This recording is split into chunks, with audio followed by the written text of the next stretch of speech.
Alright, so this is one problem with my latest way of pre-ordering stuff, but I tend to pre-order 2 months worth of stuff in advance, so I can't even really tell you if this week was supposed to be only a single anime thing or not. Deca-Dence, the complete series. I'm going to remove the sticker. Look for a sexy something. I honestly am having trouble processing what I am specifically looking at, because it looks like people on the side of an airship in the air or something.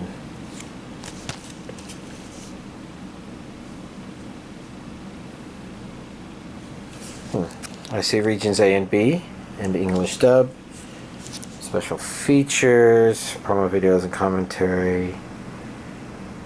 No, promo videos and commercial collection. Web previews, textless opening and ending. Some pretty standard stuff. But yeah, I pre-ordered this stuff a couple months ago, so I'm definitely sometime during this week going to work on pre-ordering the next couple months. Well, it's after this month, September and October. Interesting. Well, if we go inside to take a peek.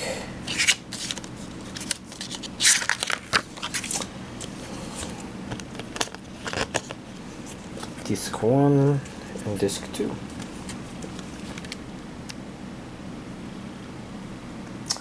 Okay, you know, it looks like a completely different series on the inside than it does on the outside.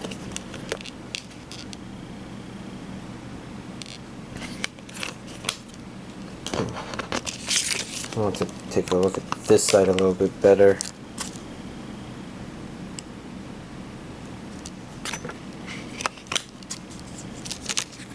Deca-Dence. What the fuck? Like, this almost looks like a guy from Attack on Titan grappling on the edge of airships, but the other one on the inside looks like some sort of digital world thing. Very strange, but here's this week's anime DVD collection update. So my anime watching is light, but at least I have something to talk about this week. Basically, with my Friday friend, we did watch the first 3 episodes of the second core of this, and before I'd only watched the first 2 episodes. One of those was the preview recap of the first half, and you know that it's definitely not as needed when you're rewatching, or sorry, you're watching the series kind of. I guess the statement wouldn't be you're watching it in, you're binge watching it, because we're not exactly binging it. You know, we are still taking it really slow, especially since we missed a couple of weeks there. And I'm guessing there was a bit of a break between the first and the second core, but whatever. You know, there's that episode. The episode after that was where I had stopped when I was watching it on my own before my friend started watching, and I'm like, okay, I'm not gonna continue watching this if it's kind of painful for me to watch, because I don't want the pain of some of this stuff. It's like, maybe we watched into 3 episodes. I'm forgetting where all the episodes ended. But like, there's little things where it's like rewatching the scene where Lalafell logs into the underworld is... No, not Lalafell. Lifa logs into the underworld is interesting, because on the one hand, while I'm not sure if it's characteristic of her, it is still a interesting and touching scene, and then they kind of fuck it up with hard F bomb there. And this is the same kind of stuff that's just been present through all of Sword Art Online. The first core didn't have it as much, or maybe not even at all. I'm trying to remember. But definitely second core, it's when it's like, why does this show just get obsessed with people touching women creepily? It didn't need to happen, and it wasn't necessarily done sexually completely per se, but at the same time it was just like, the way it was done was just like stupid, and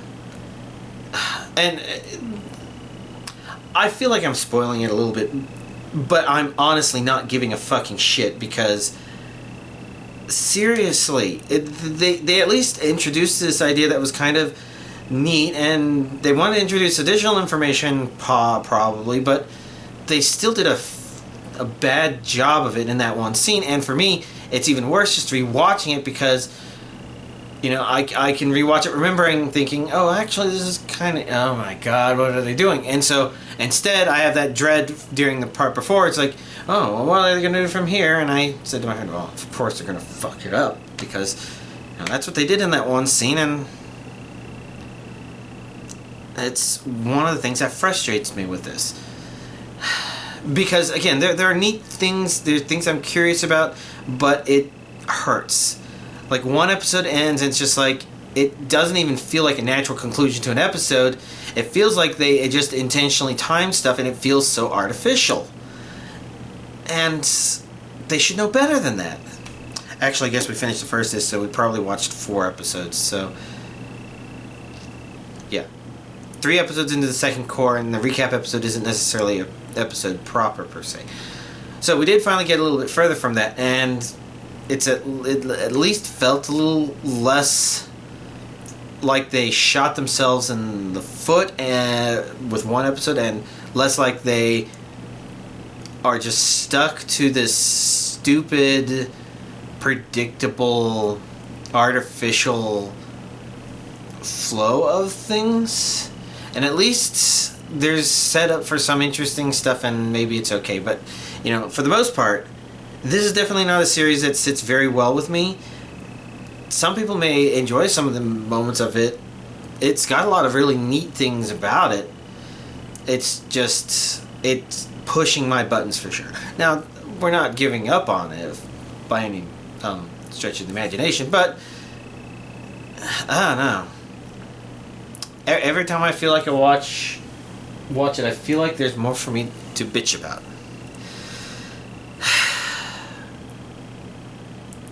And I certainly hope in the end it feels like it's worth the time, because the first season didn't quite.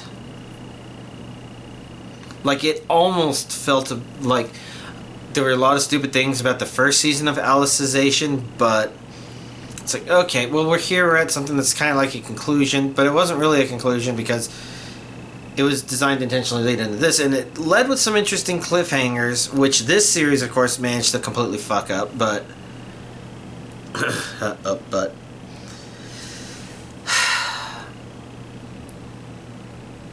it's also possible I'm in a slightly more bitchy mood because I might be a little cranky.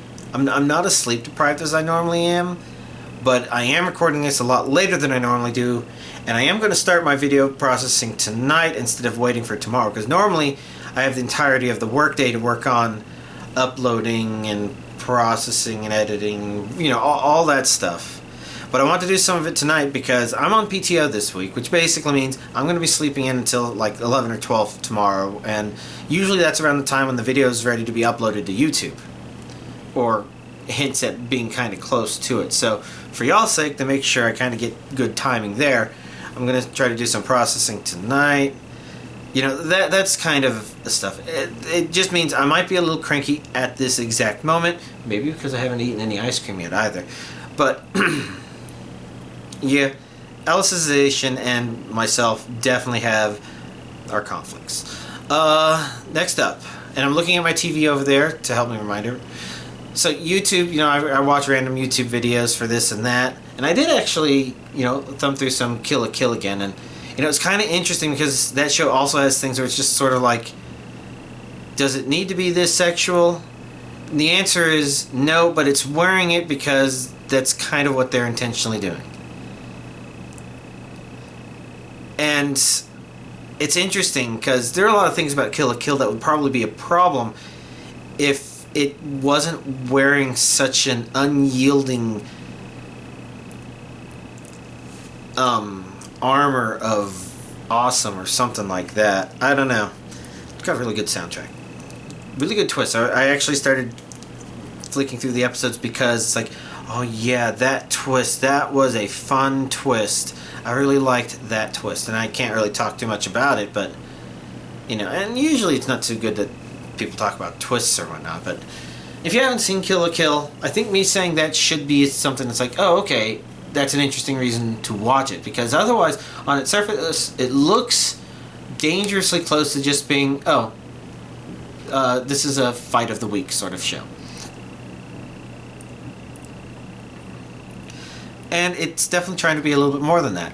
And I would have expected that from Studio Trigger, and you should too. And so, when I say twist, I mean the way it breaks out of that mold, which is very interesting. And very interesting things that followed up from it. But yeah, other than that, I've the only real show I've really watched is I've been killing slimes for 300 years and maxed out my level. Basically, I watch a bunch of random YouTube videos. It suggests stuff to me, and I'm like, that interests me, that interests me. The YouTube algorithm can't predict really well what I'm going to watch. And maybe that's the same for everybody else. I don't know. Maybe that's the expectation that you'll kind of thumb through 30 things and say, oh, no, none of them. Let's refresh it again. Oh, here's one thing in the next set of 30 things, or something like that. But one of the things that did come up was the Crunchyroll channel with the first episode of I've been killing slimes for 300 years and maxed out my level. And I've known that it exists. I've been kind of curious about it. It sounds isekai, resurrection, something or the other. And yeah, again, kind of curious. And it's kind of got a hard to read first episode. So I gave it the 3-episode treatment. In fact, that's a small part of the reason why I'm recording this so late at night, is to make sure I finish that 3rd episode instead of being paused in the middle of it, which was a very concerning part to be paused in the middle of, but whatever. And it's still kind of hard to read. I think the big problem is, the idea is, okay, our main character has kind of been established as, a badass that maybe isn't aware that they're a badass, or maybe they've intentionally been a badass but been kind of holding back. And so there's a kind of, okay, it sounds on its head like it should be an anime that's interesting about this person suddenly being revealed to the world.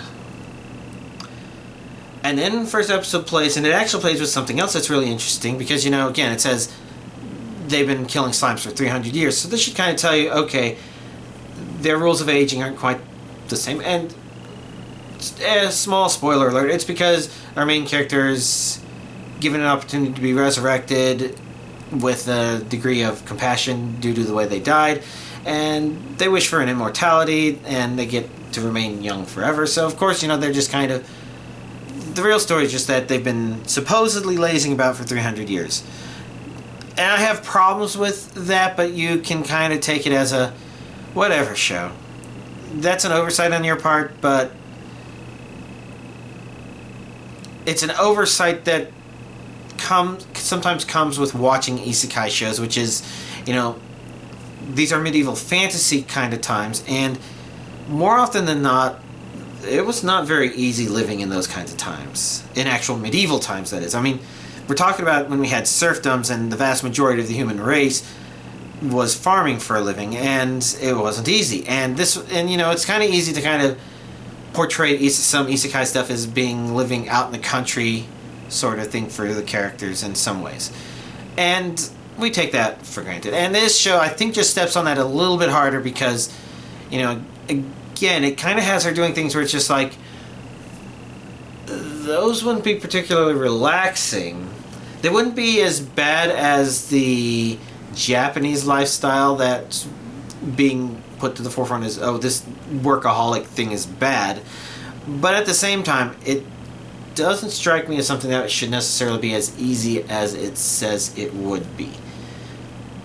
So it's a little weird in that regard, but you take it for granted. But the interesting thing is they establish, okay, it's not that she's been on her own for 300 years. She's actually been interacting with the nearby town a whole lot. And so, she's older than the oldest people that lived there. She's been with that town through multiple generations. She's helped them through stuff. These are things that would have been very stressful to deal with at the time. It's like, okay, if you're going to help people deal with a plague, you're probably going to have some sleepless nights. And it tries to portray things as if she's the person that would avoid trying to do that. Not that she wouldn't do that. She strikes me as kind of a moral enough person to do that, but it's weird. It feels like a conflict, not within the story, but within the design of the anime. But I'd say the real problem is this 300 years interacting with the village thing should make her interacting with the village potentially more interesting than it is, and that's what's kind of weird. It feels like there's a lot of potential in here with that arc, and with now people just found out that she's actually really strong, and you get to see what happens because of that. But it feels like it's playing all of these on easy mode. Like it's not trying to create any real conflict or anything like that. And that isn't to say that it isn't, but I don't know. I think I've described this before as characters kind of feeling like an archetype has been set up without any real setup. And so instead of feeling like a person that happens to be an archetype interacting with other people, instead it feels like you're just someone that's playing with the archetypes and not in a change or play with the audience's mind sort of way. So it kind of makes the characters feel not as real to me. But it's not so egregious in that I can say that it's definitely that and can't improve. So it's just kind of really hard to read. Now, the big problem is that there is another one, something about being resurrected as a villainous person. A villainess. So it kind of implies the main character's girl again. It seems to be pretty common with a lot of isekai. That one has now come up on my recommended on YouTube, and I haven't watched any videos today. Partially because of that, partially because I've been just distracted.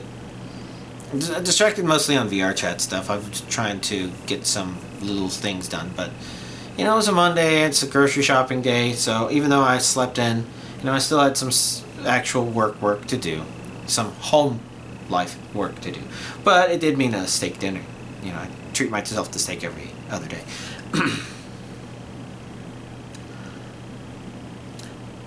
And that's pretty much all of my anime stuff to talk about. The Expanse. I think when I had last talked, I had just finished season 4. And I'm 8 episodes out of 10 into season 5. And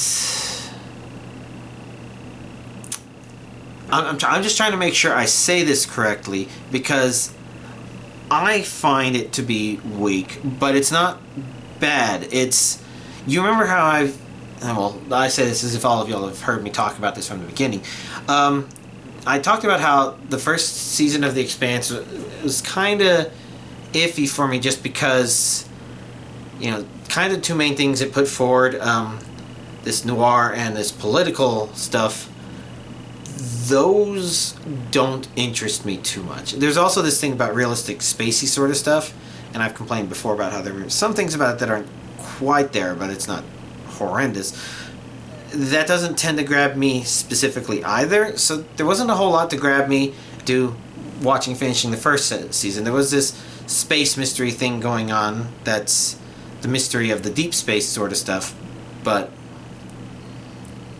that wasn't very strong in season 1, but it was very strong in seasons 2, 3, and 4. And like I said, for me, since it's that space mystery part that I kind of really liked, that is the part that made seasons 2, 3, and 4 really interesting for me. Season 5 is almost absolutely none of that. Not even a hint at the space mystery stuff. It's just complete 100% politics. Maybe a little bit of family drama too, but it's the kind of family drama that makes you want to choke people to death for being such horrible pieces of shit. But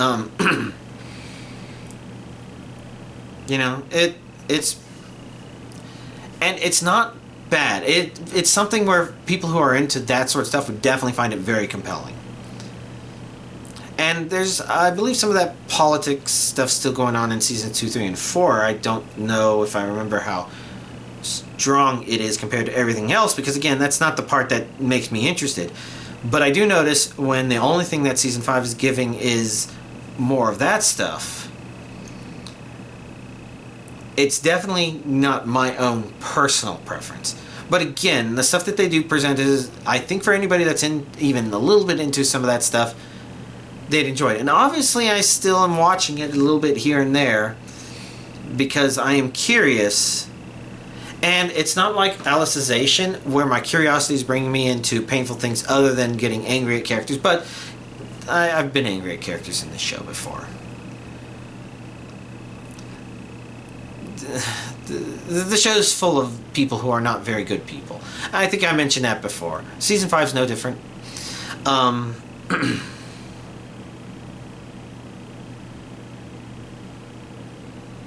But yeah, you know, I just miss Space Mystery. Now, it's interesting because it sounded like Season 5 had been a stopping point, but then a Season 6 was confirmed as starting to be worked on. But the author said they're curious why they're only doing Season 6 because they consider the material that would be made into Season 6, which might be Book 6, I'm not sure. They consider that to be somewhat filler material until what comes after that, which I think there's a total of 10 seasons or books or something like that. And so after 6 comes 7, 8, 9, 10, and those are maybe more important, but I don't really know for certain, so don't know. I don't know what it means when I finish Season 5. It may not, that if Season 6 ever does come out, I'll have to know it comes out and then keep track of the fact that it came out, but we'll have to see if that does. I don't know. The future holds what it'll hold. So, I think that's pretty much everything I had to talk about. Hopefully, y'all are having a nice week.